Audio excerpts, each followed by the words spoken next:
Rosenthal, and I'm the director of the Sarah and Sam Schofer Holocaust Resource Center at Stockton University. I'm so pleased because our waiting room is filled. We currently have 107 participants. I'm just surprised looking at that number, and we have many others that are waiting to go through our security system. Welcome to all of you from all over the country. That's the silver lining of the pandemic, that we're connecting with family, friends from all over. Thank you for joining us this evening. Behind every successful organization, like the Sarah and Sam Schofer Holocaust Resource Center at Stockton University, are the leaders whose support and guidance have built us and have laid the foundation for us. And so I'd like to introduce to you Susan Lang, who is the chair of our executive board of the Sarah and Sam Schofer Holocaust Resource Center. Hello, Susan, and thank you for joining us. Thank you, Gail. Welcome, Stockton University students, educators, and our community friends. My name is Susan Lang, and I'm chair of the Sarah and Sam Schofer Holocaust Resource Center Executive Council. November 9th to 10th, 1938, 82 years ago tonight, was Kristallnacht, the November pogrom, the infamous night of broken glass in Germany and Austria, when 1,408 synagogues and places of worship were simultaneously destroyed and 30,000 Jews were arrested. As we begin the annual Ida E. King Memorial Lecture on the 82nd anniversary of Kristallnacht, we remember November 9th to 10th, 1938, a night that paved the way for the destruction of European Jewry and other victims. The tragedy of Kristallnacht was not just the destruction. The tragedy was that the government should have protected individuals and their property, and instead encouraged its citizens to commit violence against Jews. Nobel Peace Prize winner and Holocaust survivor Elie Wiesel stated, "Kristallnacht was the end of the beginning and the beginning of the end." The lecture this evening will be presented by the Spring 2019 Ida E. King Distinguished Visiting Professor of Holocaust Studies, Dr. Dinka Hondius. She is live with us this evening on Zoom from Amsterdam in the Netherlands. We are honored to have Dr. Hondius present to us Hiding Places During the Holocaust, Networks of Solidarity Uncovered. I challenge all of you to reflect upon Dr. Hondius's words. She will share the latest findings of a mapping project about where and how Jews in Nazi-occupied Europe were hidden. Undergraduate and graduate students at Stockton University contributed to this project.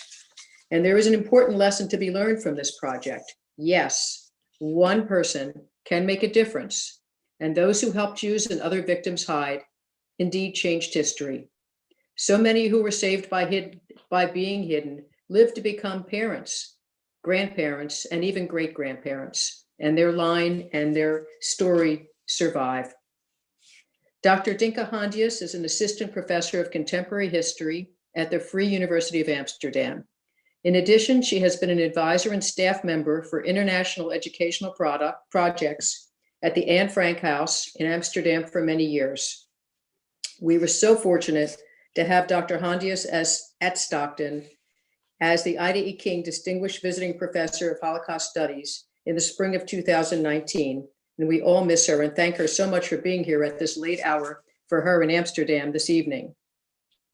There will be a question and answer session after the lecture moderated by Morgan Everman, Program Assistant at the Holocaust Resource Center. Thank you also to Irvin Marino Rodriguez, Program Assistant in the Holocaust Resource Center, and Sydney Grunsby, Holocaust Resource Center intern, who are our technical crew this evening. Please use the chat box to pose questions. Everyone's sound has been muted. Dr. Robert Gregg, Dean of the School of General Studies, will conclude the lecture at the end, and we are hoping to conclude by 8 p.m. this evening. We thank you again all for joining us. And now, Dr. Hondius.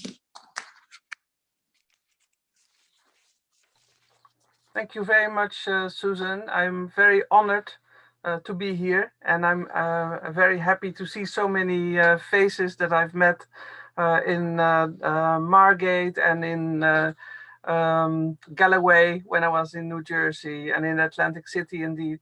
So I miss Stockton, and I wish I could hug all of you, because it's wonderful to see all these faces.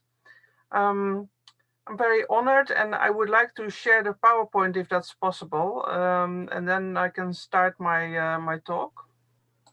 Thank you. As Susan said, we are 82 years after Kristallnacht, the pogrom night as it's called. And we see here a picture of a house being ransacked. There was a lot of open violence against Jews that night. And it is something we should never remember, never forget. There was anti-Jewish violence all over Germany and Austria. Here's a picture of violence in the streets. It was not only there, it happened in many different places. That violence was organized, but it was presented as spontaneous. And one of the important things to remember is that the police and the fire brigades were instructed not to help Jews. So Jewish homes, synagogues, community buildings, and Jewish-owned shops and properties were damaged. Many Jews were arrested, and the most frequent non-Jewish reaction was passivity and distancing. And Sol Friedlander has reminded us that there was hardly any solidarity with the attacked Jews. So many Jews decided to try to escape, to depart, and there was a wave of Jewish refugees. And a lot of Jewish properties were quietly taken. But there was also help. There was some help. Hiding started already then. So my talk is about hiding, and hiding was a phenomenon already during Kristallnacht. Help was exceptional, but it did occur. And there's an example of Fred Spiegel, who many of you know, who found help in escaping after Kristallnacht. Will not show that. I will share the PowerPoint so that you can look at that later. I was a little bit shocked to hear that not just in Germany and Austria, but also in Belgium, there was a lot of anti-Jewish violence, and it was called Kristalldag in 1941. On Easter Monday, there was an outburst of anti-Jewish violence in the city of Antwerp, a city with a huge Orthodox Jewish community. And it was after they showed an anti-Jewish movie that there was a spontaneous, but not so spontaneous, anti-Jewish outbreak where things were damaged. Well, I am very grateful to hold this lecture for you. As you know, I have always engaged all students in my courses in research assignments, and I'm very grateful to the university, to Stockton University, to the faculty, of course, to the Holocaust Resource Center, and also to the IT department at Stockton University, because through the IT department, we were able to work with S3 software. And I used that in Amsterdam, and I've used it at Stockton University, and that enabled all the students to have the possibility to make maps and to visualize the data that we were using. So we have done that in the form of what is called story maps, and the story map is what we used, and all the students presented their work in the form of a story map. So rather than explaining the whole story map, which you can see online, I'll explain that Stockton University undergraduate students made this map. And if you see the digital version of this map, you can click on it and you see all different hiding histories in different parts of Europe. So they collected information, they studied hiding histories all over Europe. And this is really the first time that anyone has brought information about hiding all over Europe together. So it is in a way a unique and first phenomenon that undergraduate students of Stockton University have done this. Graduate students also contributed, and they have also made their own story maps. I know there are some students with us tonight, so maybe if you if you like, you could tell about how you liked working on this. I certainly enjoyed it very much. I have worked on the return of Holocaust survivors before. It was one of my first books, and it was also translated into English, Holocaust Survivors and Dutch Anti-Semitism. Then I focused on the return from the concentration camps, and a lot of the survivors got very negative reactions when they came back from the camps. I focused less on the return from hiding, and I think I was not the only one who sort of overlooked or thought that return from hiding and return from the camps was the same thing. Now I think that hiding and surviving in hiding, returning from hiding is really a different story, and it has to be studied separately, and that is what I'm doing now. In 1945, there were a lot of negative reactions to Jews who returned from the camps and returned from hiding. Many people were confronted with a lack of knowledge and a lack of information, but also with disbelief. And there were various forms and strengths of anti-Semitism in the Netherlands, in Germany, in Poland, up to real violence also against returning Jews. There were silencing mechanisms within and also outside the Jewish community when Jews were confronted with anti-Semitism. And there was a lot of trauma and mourning. So the immediate post-war period was a very, very difficult period for survivors and also for their families. Now, what was specific about returning from hiding is we are still studying that, the specificities of returning from hiding. If you returned from hiding places, there were often very complex relations among surviving family members. One thing that I've heard a lot is that towards non-Jews, Jews who returned from hiding were expected to be grateful all the time. So the expectation of gratitude was a difficult thing and also continued into the post-war period. There were a lot of fights over children. Whose children were they? The Jewish children who were on their own were orphans. After the war, they were fought about and about their governance, and not only about children, but also about all sorts of property. So that also the very material and emotional side was extremely difficult right after the war. A book that I wrote was about the history of education about the Second World War. And I noticed that hiding was not taught about a lot. We all know Anne Frank and Frank. I work for the Anne Frank House, so I'm very aware of the fame and of the story of Anne Frank. But it seems as if she was the only person in hiding that has been mentioned.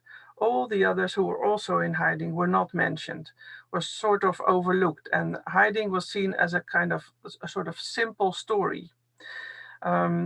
We know that we can learn a lot from eyewitnesses, from survivors, but I think we have not listened enough to the survivors of hiding. And I think that is still quite a potential. Now, what do we know about going into hiding? Where could you go? How could you find a hiding place? It was a very hard decision to decide to go into hiding because it was a decision to go into an illegal form of living. Everything was forbidden. Everything was secret. It was high risk immediately. So that decision to go into hiding is the first thing we have to recognize as difficult, but also smart. You needed contacts, you needed identity cards, coupons to buy food. You needed to overcome fear and to trust people to some extent. Often you needed money. And of course, you needed a good place, and you will never know how long a place would be good enough to stay. So the whole history of hiding seems easy, but it was actually quite complicated. It was very hard to decide to go into hiding. It was also hard to ask. we are finding that some people said, well, I cannot ask my friends to provide a hiding place for me. Emotionally, they found it difficult to ask for help. It was hard to find a place, hard to keep a place, and hard to keep relations in hiding bearable. If you know you have visitors for a few nights, that's okay. But if they stay for months and months on end, there are always a lot of irritations and impossible relations among families, within families, and with, let alone with people you don't know. And of course, nobody knew how long this would take. So all this created the need to be very inventive and courageous. You had to be able to keep secrets. You had to be able to deal with the emotions somehow, and also with a lot of fear and a lot of boredom. And then all the practicalities of where did you get food? Where could you sleep? Was there any bedding available? What about going to the toilet? All these things, the very, very bare necessities and the practicalities were all complex issues in almost every hiding place. And so there's a lot, we're really on the ground when we talk about hiding, and there are a lot of very material things that we can study. For a moment, I want to return to Otto Frank. Otto Frank had been in hiding, and of course, when the family was discovered and betrayed, probably betrayed, they were in Auschwitz, and Otto Frank returned from Auschwitz. So it is important to remember that he comes back to Amsterdam in June 1945. And what does he have? He has the hiding place because it was his office, a few empty rooms, and he has the diaries and some loose papers. He is a father in deep, deep mourning, hoping to get his children back, but he knew after 2 months already that they would not come back. So Otto Frank returns in a double way, you could say. He returns from Auschwitz and he returns from his earlier hiding years. And he has to come to terms with both those stories. And what does he do? He moves in with Miep and Jan Gies and with their young child Paul. So he moves in with some of his helpers. He agrees to publish the diary, and he opens the hiding place as a museum in 1960. Otto Frank has praised his helpers until his death in August 1980. And he spent his post-war life, especially with his second wife, Fritzi, who he married in 1953, by answering thousands of readers of Anne Frank's diary from all over the world. But about hiding, he did not speak much. So it is also with the most famous father in hiding that we do not know a lot about how they survived in hiding. We know it from Anne Frank's diary, of course, but not much from Otto Frank. He did not speak a lot about that. It must have been very difficult with the two families who didn't know each other, with the dentist who came later. There must have been a lot of irritations and tensions in that hiding place. 20 years later, Otto Frank said, or 25 years later, really, after returning from Auschwitz, he said, "We cannot change what has happened anymore. The only thing we can do is to learn from the past and to realize what discrimination and persecution of innocent people means. My opinion is that everyone has the duty to fight prejudice." So that became Otto Frank's belief, and also the basis for his educational work. But it would be very interesting to look deeper into all the interviews that Otto Frank has given and his correspondence to see what he has really, there must be more that he has written between the lines about hiding. The project is called Mapping Hiding Places, and we work with a lot of different people, with students and with people who have collected material.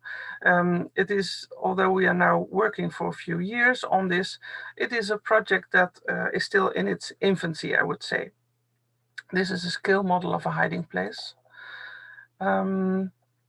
when we look at the history and the memory of the voices of Jews in hiding, we see that first there is some positive attention for hiding history. So Anne Frank diary is published in 1947. The Yad Vashem program for the righteous of the nations starts in the early 1950s. Corrie ten Boom's diary is published, but then it becomes uneven and silent. It is as if we know what is hiding. We know that already. So there is a kind of silence about hiding and lack of academic attention for those histories. And there's definitely less or no attention for negative experiences of Jews in hiding until the 1990s. So the story of Anne Frank has become a positive story, I would say. Of course, Yad Vashem has always focused on rescue and on positive stories as well. And the effect is that there was no room for negative experiences of abuse, of violence, of all the boredom, of all the dependence of Jews in hiding. There was continued praise for helpers, and there was not a lot of attention for helpers. We are now finding that many of the helpers from Jews in hiding have remained silent after the war too. So there is a strange silence for decades about a lot that has to do with hiding. In the 1990s, things change. The hidden children begin to organize themselves as self-help group. They begin to write, and there's also the Age of Testimony. So the collections of survivors' voices and testimonies are built up. And we see that there's a huge collections being built by small organizations, and also at the Holocaust Resource Center at Stockton University, one of the first organizations that began to actively collect testimonies, very important work. But until now, there has been more attention for camp survivors and much less for survivors of hiding. So this is now 30 years happening, and all this testimony collections and the self-organization. So these 30 years have built tremendous amount of material that we can use and that we can study. I started with students in Amsterdam to make a map of hiding places in Amsterdam, and I began to work together with architecture historians and with students, and we made skill models of hiding places and showed them to survivors. And showing one skill model of a hiding place provoked survivors to talk about their own memories of hiding. So we combined existing testimonies with new research and with new visualization. And this quote by Omar Bartov of Brown University is my motto: we have to give place a voice. And that's what we're trying to do. This is one of these scale models made by a student at Eindhoven Technical University. So this was a hiding place. And when there's another one. So we made a series of these scale models and showed them to survivors. And then they added their own stories to that. So it became a dynamic project. Continued with some more students in Amsterdam, with Google Maps and the possibility to highlight certain apartments. And what we found is that very ordinary small spaces were used as hiding places in Amsterdam. And this is now 3 years ago that we made these first maps. And we collected a lot of information in that. And we noticed that so many collections contain relevant information about hiding. Of course, Yad Vashem is an important source. Then the Shoah Foundation, the testimonies of survivors, is extremely important. The Fortunoff collection is important, and we were able to work with that at Stockton University as well. Then the Holocaust Memorial Museum and the Hidden Child Foundation in New York. For the first time, we were able to use those testimonies, and Veronica Roland will say something about that in a minute. Then there is a collection in Canada, several collections that we can use, and there are the Arolson archives, all very important. And the more digitized collections we have, the easier it becomes to work with that, and students have noticed that. So here are some examples of hiding places in Amsterdam. I will not go into detail of that. This is a hiding place in the main post office in Amsterdam. Now it's a shopping center, and the survivor is still alive. She lives in Sydney. So all over the world, we find survivors of hiding who are still connected with what happened in Europe. This is my friend Loes Schompers, who wrote a book about the organizations who helped her mother. Here is Loes and me in the synagogue in Amsterdam last year, where we gave a presentation and many people came forward with their own hiding stories. So we are confirmed every time we present this that there are so many stories out there that are not in books or not in archives, but people remember hiding histories. We also develop hiding walking tours, discovery tours for students and for school children. This is an example of a house where more than 100 Jews have been in hiding during the war years, not together, but only 2 or 3 at a time. And this is one of the places that we now visit on the tour.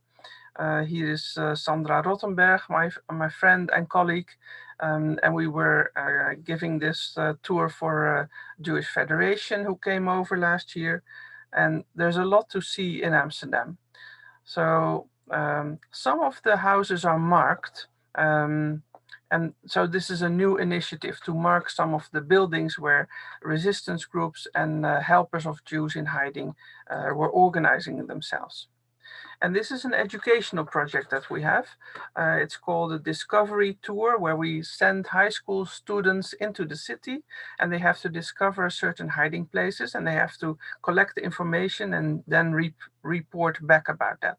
So once Corona is over, we hope that we can continue working on these projects again. So here are some of the high school students presenting what they found on Kloveniersburgwal, one of the hiding places that we gave information about, and they really enjoyed doing this.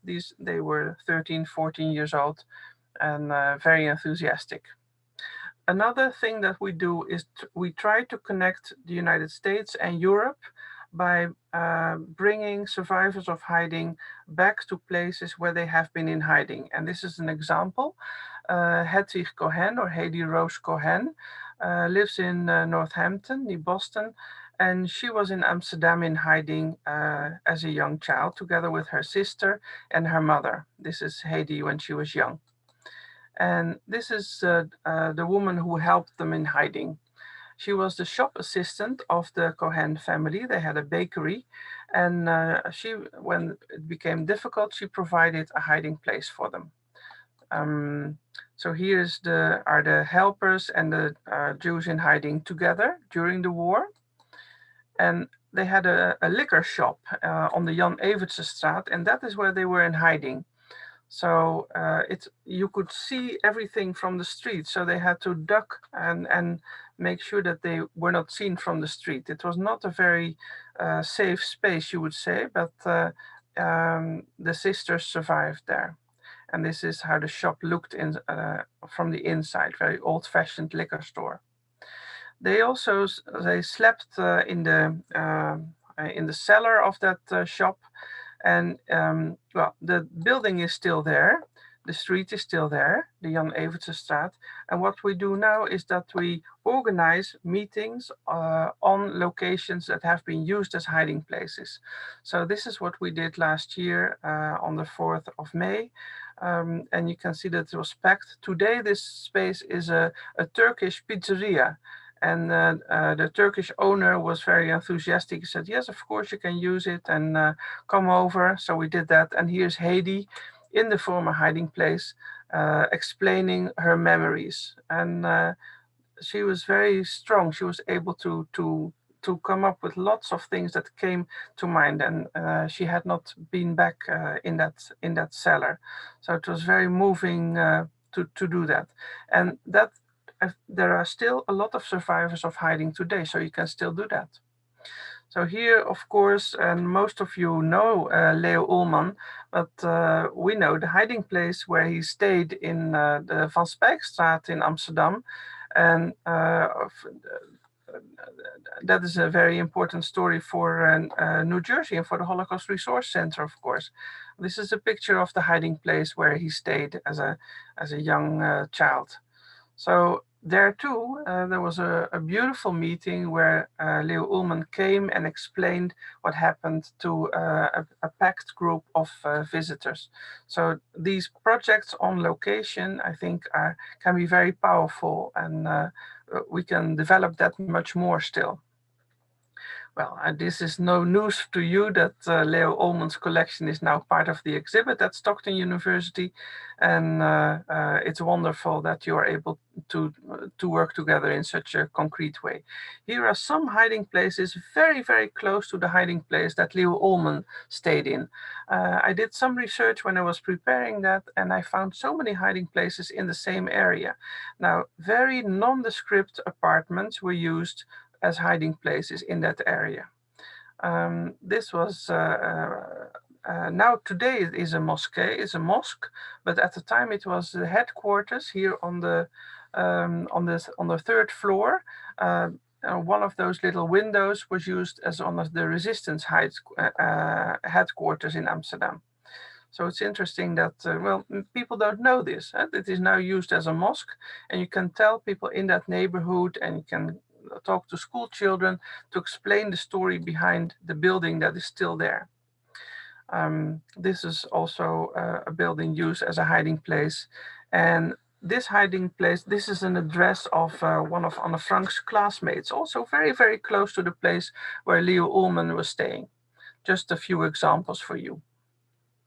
So we make a small map for that occasion, for this meeting of Hedy Cohen's hiding place and Leo Ullman.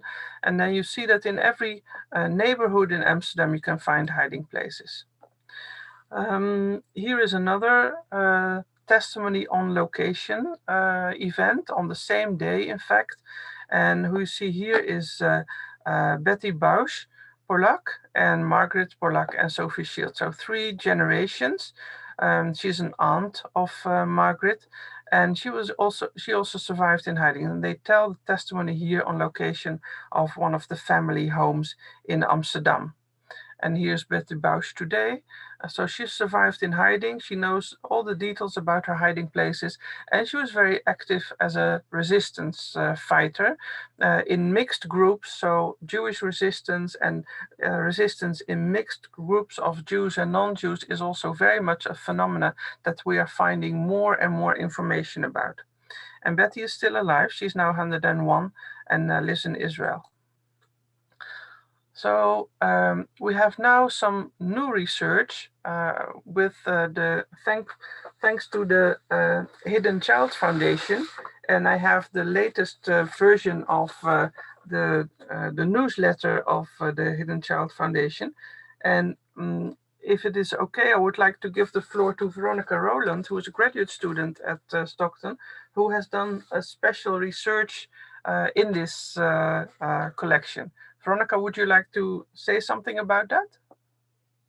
So, hi, everybody. I apologize for not having my camera on. I have a bit of a slow internet connection. So while we're getting that up, I have been going through the Hidden Child newsletter archives, thanks to Cordula Hahn, who sent those over to Dr. Hondius for me to look at. I haven't been through all of them yet, but I've been through a lot of them. And I've been kind of extracting some basic data from the testimonies. So these are just some basic demographics for you. From the 73 individuals that I logged in a short form data model, which just basically includes name, biological sex, the address, country, location of the hiding place, and then a brief thing about their story, if applicable. These are the countries that I found in the 73 entries that I went through. If you could go to the next slide. And then I believe there's a pie chart on the next slide that just shows kind of the the way that's broken down. I found that a lot of the testimonies and stories that were submitted were from Belgium and France that I went through, which was interesting to me because I think in our Holocaust education, at least the education I received, we don't really hear about France a whole lot. And I found that there were a lot of entries from people who were in hiding in France. Oh, thank you. Yeah. So there are smaller sections here, which were just, there was one entry I had logged in, so it comes out to 1.4% just because of the strange number. But you can see, yeah, a majority of the ones that I looked at were from Belgium and France, and then Poland and the Ukraine were the next largest. You can go to the next slide. And so some observations, something I found particularly interesting actually was the family dynamics after the war, and the testimonies that included a separation from the hidden child's parents. So a lot of the children were taken with a Christian family or to an orphanage or Jewish children homes. You know, there are so many different scenarios that happened, but oftentimes, unfortunately, it involved being separated from their parents. And here in this picture, it's a young man named Bernard Ebenstein, and he was in hiding. They were dressed up for a carnival in France, and so he's right there, right alongside with the non-Jewish woman that he hid with, and also another Jewish child as well, who she kept in her home. And then the next slide has a quote from the year 2000 Hidden Child newsletter, Spring, where it says, "In my interviews with hidden children, I found in 2/3 of the cases that the damaged relationship was never repaired. Many felt neglected. They reproached their parents for not asking about their hiding period, doubted their parents were their real parents." So I just thought it was interesting to talk about kind of the trauma that forms, or the bonds that are broken due to survival, and parents doing what's best for their children. And then sometimes it, you know, ended up harming their relationship in the long run. So I just found that to be interesting, and it was a common theme that I found in a lot of the stories, and there were a lot of articles written about this kind of occurrence. You can go to the next slide. And then these are just some basic demographics about the ages. These are the birth years of the people in hiding from what I could have. It wasn't always included in the article, but usually I could find it. So a lot of people were very young at the time they went into hiding. Because I mean, it makes sense that, that the people that were younger were able to write the articles in the 2000s, things like that. And it is called The Hidden Child. If you move to the next slide. And then the testimonies, it was pretty even between male and female. But like I noted at the bottom, some of the entries are repeats because individuals had more than one hiding place that I logged. I think that's actually my last slide, but I'm going to be continuing for the rest of the semester to go through the rest of the Hidden Child journals and some more testimonies from the Shoah Foundation. So thank you.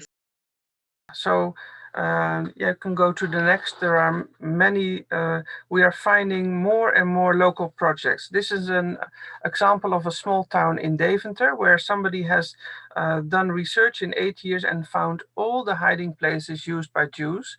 And it's now a beautiful website, and you can go there for walks, and even the synagogue was used as a hiding place. So it's a very good example of a project and a map, what you can do in one area, one town. Go to the next.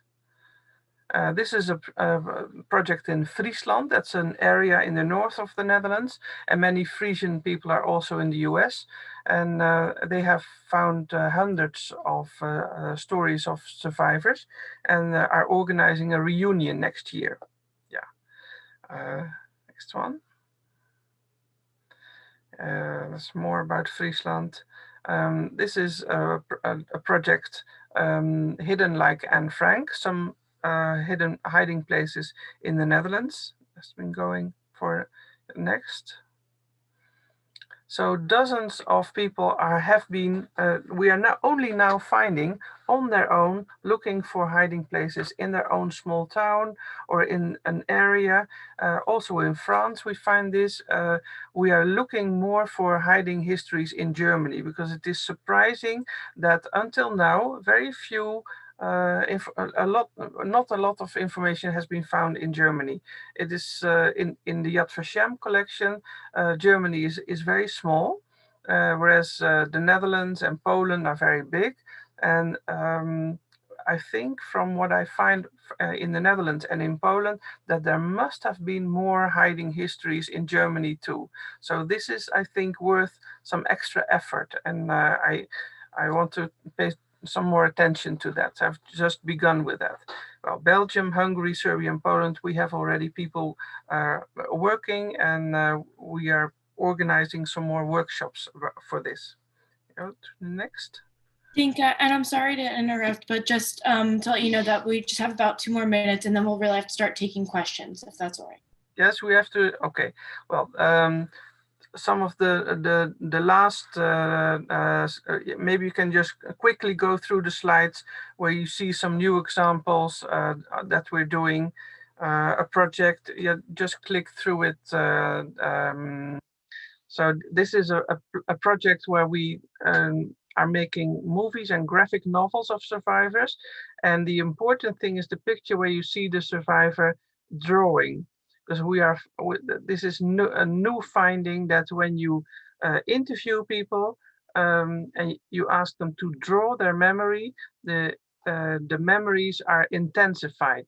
So all of you who are interested in memory and in recording memories, this is a very good advice. And we found that also when we were interviewing these survivors on the place where they were in hiding. No? So just go through, these are some of our new maps. There's no time to show it in detail, but maps of Jews who were arrested in Amsterdam, and some survived, but 90% were killed of this particular group arrested by so-called Jew hunters in Amsterdam. A very terrible story. Yeah. You see it in more detail, and so that is just, as you can see, we have many different collections of information, and we are bringing all that information together in a database. So yeah, keep going. It's all the same map, and then many people were murdered. So these are some of the first stories from Germany that we're finding. And what we're finding is that every hiding story and every area of hiding has these smart networks. And that is something that I want to bring over to you, that hiding started at Kristallnacht, and it continued, and it always required people who were bluffing in a way, were thinking suddenly of something smart to do. There were a lot of helpers who pretended that they were a little bit dumb. There's a book now out of a woman who pretended she was very, very smart, but she pretended to be dumb. And that is how she was able to pass so many checkpoints without any problem with Jewish babies and toddlers, and brought them to hiding places. I find it very interesting to how you can do by something dumb and smart at the same time in a network of Jews and non-Jews. And here's another example. Well, I will share the PowerPoint and you can look at it in more detail. And we're now developing a website and a talking map with interview fragments. And you are most welcome to join us and to give your information. And that is, I think, you can fill out our contact form, and that's in the last slide. So if you can leave that open, maybe this is not it's the next one with the information. So here are our email addresses, and I would definitely want to continue this research also in New Jersey, because in New Jersey and New York, there are so many small groups who have built up collections. And as you hear, we have started, but there's still a lot to do, and you can all be involved in this if you like. Thank you. Thank you, Dinka. So we have a bunch of questions and in the chat that I've gathered up here. And for everyone who's following along, all this information is also in the chat as well. We'll save the chat and we can send it to you as well. So everyone has all of the links and all of the information that Dr. Hondius has provided tonight. So I think I'm just going to get started with some questions. We have a lot of really good questions from our participants. So the first one is from Gordon Coonfield, and he asked a couple of questions that work really nicely together. So I'm just kind of, Gordon, if that's all right with you, gonna kind of mush them up a little bit. He says, I'm interested in how you think mapping as a mode of research and inquiry helps us to understand and make sense of this part of our collective memory. He says he's really interested in why it matters to bring hiders back to their hiding places, and he wants to know what you hope people will learn from this.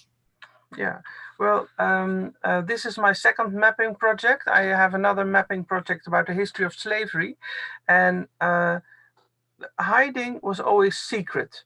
So it was not spoken about. It was completely hidden from view, and yet the houses are still there. The hiding places are still there. So you can tell a story on location. Now, when you teach history, you're always teaching about time, but you can also use spaces and places as a connection point for a story, for a historical story, and it brings history to the ground. The history of the Holocaust is, of course, far away in Poland, in the camps, as if it is another planet. But when you're talking about hiding, you are on the ground, around the corner, in a street in Krakow, in a street in Paris, in a small apartment in Berlin, and you realize that that is all part of the Holocaust as well. So it's a different perspective almost. And bringing people back there makes you realize that you can go back in time by going to a space and thinking about what that can be very puzzling, because the spaces are, of course, not hiding places anymore. They may be new apartments or new buildings altogether, but still standing on an area, on a space that has been a hiding place, has a different quality to it. You can tell a story on location and it feels different. So that's why we're trying it out. Okay, moving along. The next question is from Gail Pearson, and she asks, how were those who hid Jews treated, especially right after the war? Yeah, that's a great question. In general, not a lot of Jews who helped, non-Jews who helped Jews were punished. But of course, they could not know that at the time. They could not know how dangerous that was. So there was always a lot of fear, and whoever helped Jews had to overcome that fear. But in retrospect, we can say that it was not as dangerous as you might have expected. There's maybe a difference between West Europe and Eastern Europe. In Eastern Europe, the persecution was much more violent, directly violent. My feeling is that many more non-Jews could have done something. Many more spaces could have been used as hiding places, and it's to recognize that opportunity of this simple but smart form of resistance that I want to focus on. And Ashley asks, sorry, one second. Oh, was there any type of legislation or support to help those who came out of hiding, or any assistance to bring families back together? Well, there was that created a lot of difficulty because especially the Christian organizations of helpers were convinced that Christianity was better for the Jewish children in hiding. So they preferred that the Jewish children would remain with Christian families. And then the Jewish community, of course, asked for the children to be returned to their families. So that created a lot of tensions, and that has created also court cases. And the government in the Netherlands did not do a lot for survivors, because they said, well, we do not recognize Jews and non-Jews. We only think of people who have the Dutch nationality or are not Dutch. And so it was very much self-help. People organized themselves and helped each other and helped themselves. And I think that is true for most of Europe, that self-help was the only help provided in the first period. Yeah. So the next question is from one of our students, George, and he asks, how are you and your research team able to verify hiding place locations and stories? In what ways do you hope this project will contribute to the future research in Holocaust studies, and what do you hope future researchers will do with this data? Oh, that's a lot of questions. How do you verify? Yeah, well, you have sometimes a source is very convincing. If the story comes from the survivor who says, well, I remember and I have a picture and I was there and I recognize the room, then it's clear. But very often the survivor is no longer alive. You have the children or grandchildren, or you have a story, or you have only the name of a street. So there are a lot of insecurities, and you have to be critical in acknowledging that this must have been the place, or maybe this is the place. So you have to be selective and critical, and not just believing any rumor. So there are levels of verification, I would say. And what do I hope to achieve? I want to bring together all the stories of hiding all over Europe, and to show that which patterns there were, what happened more often, what was really rare, what was exceptional, because we don't know, and I have a feeling that we can still find out. This is the time in the next 10 years, 15 years maybe, that survivors are still alive and they can still tell their children and grandchildren and bring this information together. So that is why I do that. Yeah. So there's actually quite a few questions about where people were hiding. Could you just talk very quickly before we have to end about which areas were concentrated more with people in hiding? Were they more so in Germany as opposed to somewhere else? Yeah. So the book that I have not even mentioned that we have used is by Marta Kobel-Tokarska. And it is the first study and only study, as far as I know, about hiding places in Poland. This is only Poland, but she has made a typology of all different types of hiding places. So they can be buildings and houses, but also holes under the ground and haystacks, lots of places near farms, but also areas in the wilderness, you know, out in places between towns or in the woods, all types of spaces were used and were dug, and even former graveyards and all sorts of different spaces were used. And so we have made I think 10 different types of hiding places, and we're using that in a data model. But this may be different from country to country, from area to area, but I first thought that in the Netherlands there were only regular houses used as hiding places, but now I am also finding that people were digging holes in the ground in the Netherlands too. They were going into the woods and or behind the farm, and so afraid that they dug a hole where they could just sit in. I've interviewed some people recently who told me that. So sometimes you have an impression that must have been the Ukraine, or that must have been far away in Poland. No, it was also in the Netherlands. Yeah. Wow. Thank you, Dinka, so much. I'm going to turn it over to Dean Robert Gregg to close for us. Thank you, everyone, for your questions. Dean Gregg? Thank you, Morgan. Thank you, Dr. Hondius. You've provided a wonderful social history, giving voice to people about whom we've known little, while believing we know a lot, owing to the fame of the story of Anne Frank. I was made keenly aware of how little we knew when a Stockton study tour visited Amsterdam and Paris, accompanying survivors who had been hidden in the war. Indeed, two of them are in our audience tonight, Maud Dami and Leo Ullman. Both Maud and Leo made it clear that the stories were many and varied, and Dr. Hondius has given us a great picture of this tonight as well. We thank both Maud and Leo for continuing to share their stories with our Stockton community and beyond. What Dr. Hondius has also done, which is very intriguing to me, is given voice to spaces.